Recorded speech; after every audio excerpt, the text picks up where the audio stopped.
Hello everyone, my name is Jason and I wanted to show you another one of my drums today. Last time I showed you my djembe drum and I'm going to show you the word on the screen there. It's spelled a little funny. And this time I want to talk to you about my Conga drum, and you should see the word there at the bottom again as well. I brought both of my drums here so that you can see the difference between the two of them. This is not the drum, of course. This is just the case. The drum is inside. Remember last time I told you that it's very important to take good care of your musical instruments, and so if you have a case, you can put them in a case, or if you have a safe place for them, you can put them in a safe place. The most important part is just to take good care of them. So let's take a look at this, shall we?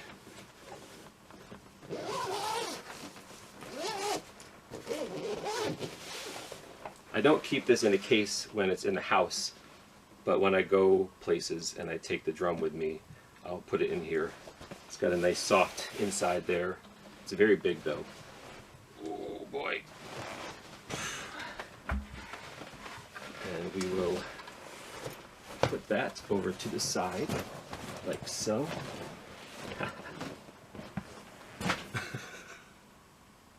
There it goes.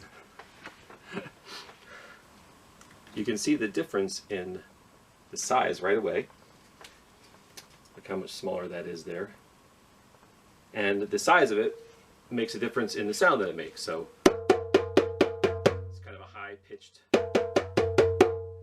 noise. And this one here is a lot lower sounding. They are both primarily hand drums, which means that you play them with your hands. Although in some countries, not in Cuba, but in some countries, the Conga drum is played with a mallet, which is, I wish I had one to show you, which is a stick with a little rubber ball on the end of it. And in some places they play it with one hand and one mallet, which is kind of interesting. I've not ever heard of that before I did the research for this earlier today. The Conga drum is screw tuned, so that means that it's tightened. You tighten the top of the drum with these screws here that are all the way around, and if you can see, I'll show you the whole thing because it's kind of cut off a little bit. This is made out of wood, and the top, I'm not sure if this is made out of animal skin or not. Some of them are made out of artificial materials, and it's hollow inside. So you see the screws there. That's how you tighten it and tune it, or make it sound the way you want it to sound. Whereas if you remember, the djembe is rope tightened. So you can see the rope all around it, and there's two metal circles, I don't know, what do you call them, metal rings, there you go, on the bottom there and the top that you tighten them, and that's how you can make the sound, make it sound the way that you want it to sound. So higher or lower, that kind of thing. I will show you more of the sounds that the Conga drum makes in just a little bit. But first, I want to talk a little bit about where the Conga drum comes from. It comes from the country of Cuba, and it was invented or developed by Cubans whose ancestors came from Africa, who developed it from drums that their ancestors brought from Africa. And the drum was developed probably around the late 1800s to early 1900s. In Cuba, they also call this a tumbadora. Now, forgive my pronunciation, I'll put it at the bottom there for you. A tumbadora is what they call this in Spanish, or in the country of Cuba where they speak Spanish, which I could have mentioned to you. So where is Cuba, you might be wondering? Well, it just so happens that I know someone who could show us where Cuba is. Shall I go get him? Let's see if he's ready. Professor! Professor! Are you ready? One moment. Professor? I'm coming! Don't rush me! Okay. He's coming apparently. So let's find out where Cuba is, shall we?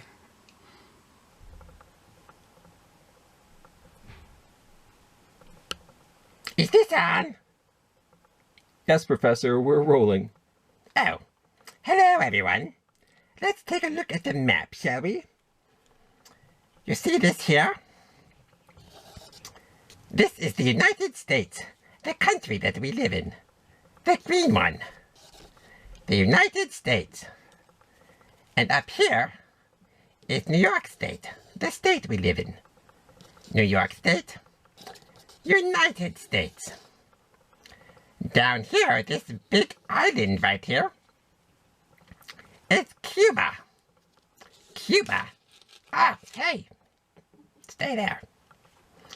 Cuba is also a country like the United States. Cuba, United States.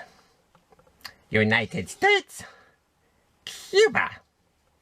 Understand? Hey, Professor, what happened to the bone you were using as a pointer last time? I don't know what you're talking about. You were using a bone to point out... Excuse me. I don't tell you how to do your job. Don't tell me how to do mine. Now, as I was saying, Cuba, United States. Cuba? I wasn't telling you... Excuse me. Do you know where Cuba is? Yes, Professor, I do. Then I'm finished here. Goodbye. Oh, okay. Thank you.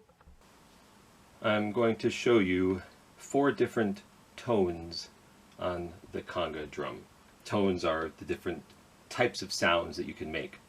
I'm not a professional, so this won't be perfect. And some of this, I will confess, I learned today. So the first one I want to show you is called an open tone. And well, first let me show you, this is called the head of the drum. This whole thing is the head. And this part around the edge here is called the rim. And then an open tone, you're hitting the rim. Notice how my fingers are not touching the head of the drum.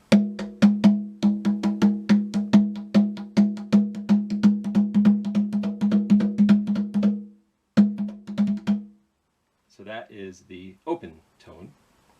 Next is a muffled tone or a mute tone, and that's where you just hit the drum with your fingers, but you hold your fingers against the head. So it's like this.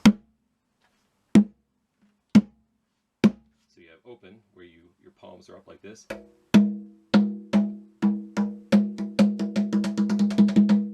then the muted tone.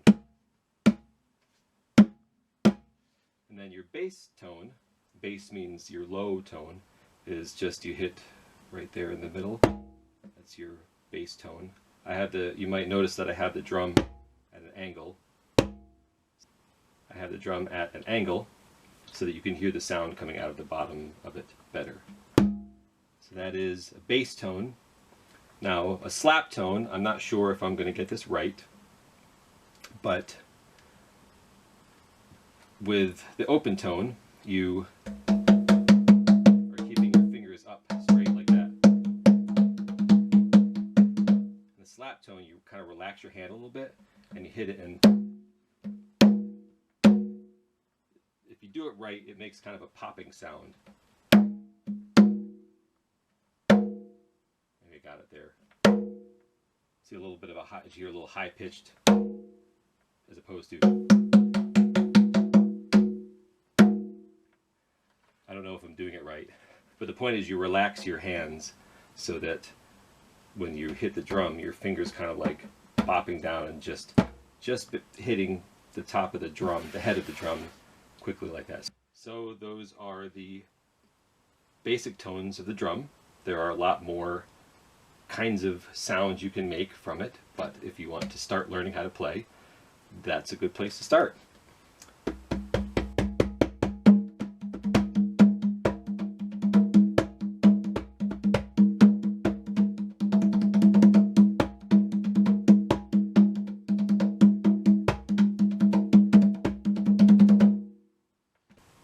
Thanks everybody for joining me so I could show you my conga drum. Before I go, I would like to share with you the kind of music that usually features the conga drum, and I've asked a few friends to join me. Please like this video and subscribe to our channel, and check back frequently for lots of new and exciting material. Let me go get my friends. 1, 2, 3.